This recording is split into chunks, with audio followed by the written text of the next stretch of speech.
Very good morning, students. I am your English teacher, and today I will do activity and picture composition. Here, this is a picture. First, we identify this picture and write about it. कि whose picture is this? देखिए, यहाँ पे हम आज activity में picture composition करेंगे. Picture composition में बच्चों एक पिक्चर दी हुई होती है. जैसे यहाँ पे देखिए एक पिक्चर दी हुई है. इस पिक्चर को आपको देखना है और ये पिक्चर किसकी है और इसके बारे में आप जो कुछ भी जानते हैं वो सभी चीज़ें आपको इसके बारे में लिखनी हैं. ओके, तो चलिए हम स्टार्ट करते हैं अपनी पिक्चर कंपोजिशन. तो सबसे पहले देखिए इस पिक्चर को पहचानते हैं हम. ये किसकी पिक्चर्स हैं? आपको दिखाई दे रही है, पहचान हो रही है बच्चों? ये है एक फार्मर. ये किसकी पिक्चर है? फार्मर यानी किसान की. देखो ये इसकी क्या है? फसल. अभी अपनी फसल को देखो कट कर रहा है. तो ये एक फार्मर है.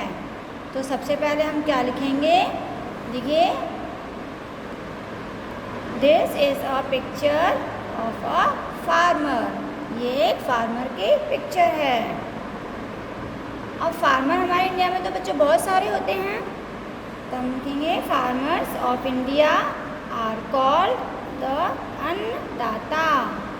हमारे इंडिया में बच्चों फार्मर यानी किसान को क्या कहा जाता है? अन्नदाता. क्योंकि वो हमें अन्न उगा कर देता है. अगर किसान अन्न नहीं उगाएगा, यानी जैसे अन्न का मतलब है जैसे गेहूँ. अगर किसान गेहूँ नहीं उगाएगा तो क्या हम चपाती खा पाएंगे? नहीं खा पाएंगे, भूखे रह जाएंगे. तो इसलिए फार्मर को अन्नदाता कहा जाता है. फिर है farmers feed the whole nation as what they grow.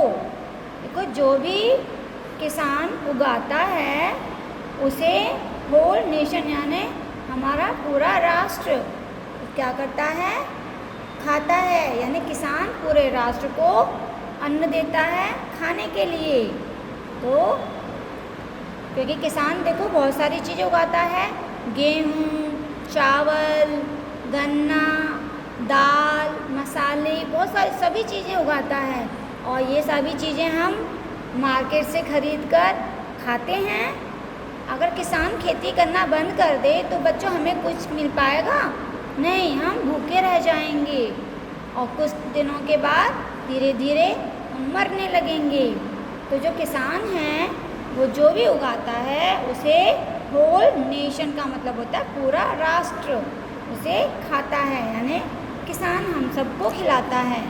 Okay, इसके बारे में हम और क्या लिख सकते हैं किसान के बारे में बच्चों? फार्मर के बारे में देखो they were extremely hard in their fields.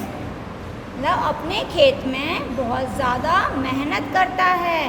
Extremely hard मतलब बहुत ज़्यादा कड़ी मेहनत करता है. टू ग्रो फूड ग्रेन्स अनाज उगाने के लिए. कि जो भी वो फसल करता है अनाज उगाने के लिए वो अपने खेत में यानी अपने फील्ड में कड़ी मेहनत करता है. There are many families in villages where every member is involved in farming. देखो किसान कहाँ रहता है बच्चों? गांव में. तो इस तरह से गांव में बहुत सारे गांव होते हैं और उन गांव में बहुत सारी फैमिलीज़ होती हैं जिनमें हर फैमिली का मेंबर खेती करने में काम करता है. यानी सभी मिलकर खेत में काम करते हैं, खेती करते हैं. They are the most important member of the society. अब जितने भी बच्चों किसान हैं वो हमारी सोसाइटी यानी हमारे समाज के लिए एक सबसे ज़्यादा इम्पॉर्टेंट है. अभी मैंने आपको बताया इम्पॉर्टेंट क्यों है. क्योंकि वो जो उगाता है किसान वही हम खाते हैं. वो नहीं उगाएगा तो हम कुछ नहीं खाएंगे. इसलिए जो किसान हैं, सभी किसान बहुत ही इम्पॉर्टेंट हैं हमारी सोसाइटी के लिए, यानी हमारे समाज के लिए। समाज कौन होता है? हम सब, यानी हम सब के लिए किसान बहुत इम्पॉर्टेंट हैं। They have a busy and hard working schedule, मतलब उनका जो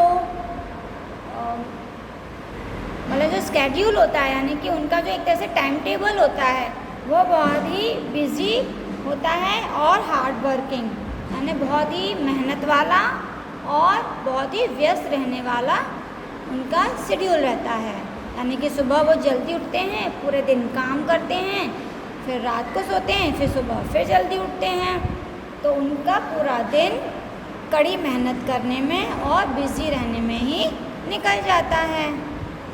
तो ये है फार्मर के बारे में मैंने कुछ लाइन लिखी हैं। तो आप भी इसी तरह फार्मर के बारे में जितना आप जानते हैं उतनी लाइन्स आप उसके बारे में लिख सकते हैं। ज़रूरी नहीं है कि मैंने जो आपको अभी लिखा है ये आप यही चीज़ें लिखें, ओके। आप ये भी लिख सकते हैं। अगर आप कुछ और जानते हैं तो आप उसे भी लिख सकते हैं। तो इस एक्टिविटी को आप अपनी कॉपी में नोट कर लीजिएगा, पिक्चर कंपोजिशन, ठीक है। तो इस तरह बच्चों अगर किसी की भी पिक्चर हो, अब जैसे मैंने आपको फार्मर की पिक्चर्स के बारे में बताया, मान लीजिए किसी डॉक्टर की पिक्चर है तो फिर हमें डॉक्टर के बारे में लिखना है।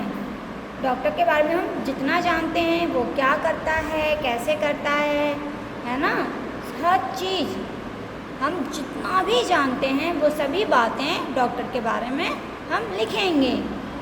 मान लीजिए मैंने महात्मा गांधी की पिक्चर दे दी तो आपको फिर महात्मा गांधी के बारे में लिखना है। तो इस तरह से जिसकी पिक्चर है उसी के बारे में हमें लिखना है। तो ये होता है पिक्चर कंपोजिशन। तो कैसा लगा बच्चों? तो ये आप अपनी नोटबुक में नोट कर लेंगे पिक्चर कंपोजिशन, और इस तरह से आप और पिक्चर्स लेकर प्रैक्टिस करेंगे। Thank you, have a nice day.